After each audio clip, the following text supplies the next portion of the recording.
Guys, जो company कभी rule करती थी इंडियन एयरपोर्ट लाउंज इंडस्ट्री को, आज उसका नामो निशान तक मिट चुका है।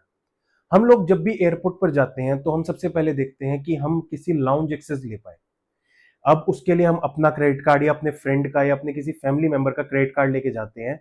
और ये एक बहुत बड़ा बिजनेस है, ना तो सिर्फ इस लाउंज कंपनी के लिए बल्कि बैंक्स के लिए भी।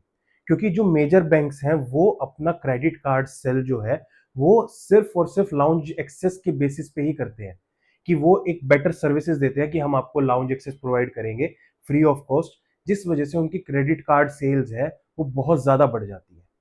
और ये एक बहुत बड़ा बिजनेस बन चुका है आज की डेट में। ऐसा ही करती थी कंपनी ड्रीम फॉक्स सर्विसेज, या फिर इसको आप एनकाम लाउंज के नाम से भी जानते होंगे। जब भी आपने कभी एयरपोर्ट गए होंगे तो आपने देखा होगा कि बहुत लंबी लाइन रहती थी, और इंडिया में जो मेजर कंपनी थी इस लाउंज इंडस्ट्री को ऑपरेट करने वाली, वो एनकाम लाउंज ही था, या फिर मैं कहूँ ड्रीम फॉक्स सर्विसेज ही थी।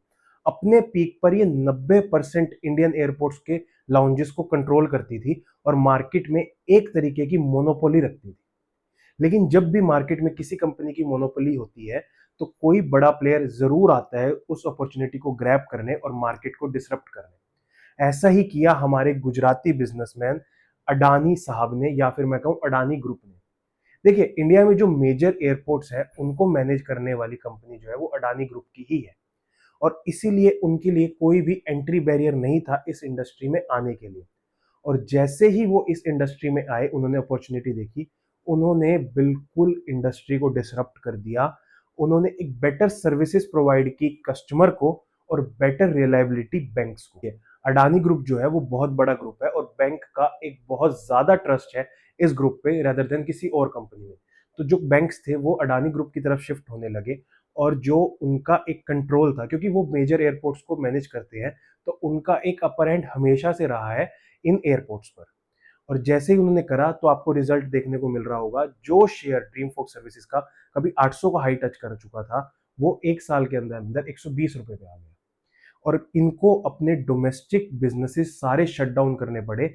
अब सिर्फ और सिर्फ ड्रीम फॉक्स सर्विसेज जो है इंटरनेशनल एयरपोर्ट पर प्रेजेंट है, डोमेस्टिक किसी भी एयरपोर्ट पर नहीं मिलेगा आपको। कुछ लोग कहते हैं कि अडानी ग्रुप ने ड्रीम फॉक्स सर्विसेज को बंद कर दिया। ऐसा नहीं है। देखिए, ये एक बिजनेस है।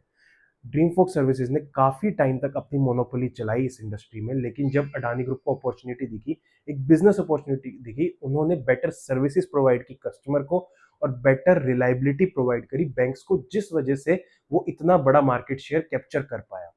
तो ऐसा नहीं है, ये बिजनेस है। कोई भी अगर प्लेयर एंट्री करेगा तो वो मार्केट शेयर कैप्चर करने के लिए ही करेगा, जैसा कि अडानी ग्रुप ने किया। ऐसा नहीं है कि ड्रीम फॉक्स सर्विसेज बंद हो चुकी है। ये इंटरनेशनल एयरपोर्ट पर प्रेजेंट है और काम कर रही है, और इन फ्यूचर बाउंस बैक करके वापसी डोमेस्टिक एयरपोर्ट्स पर भी आ सकती है।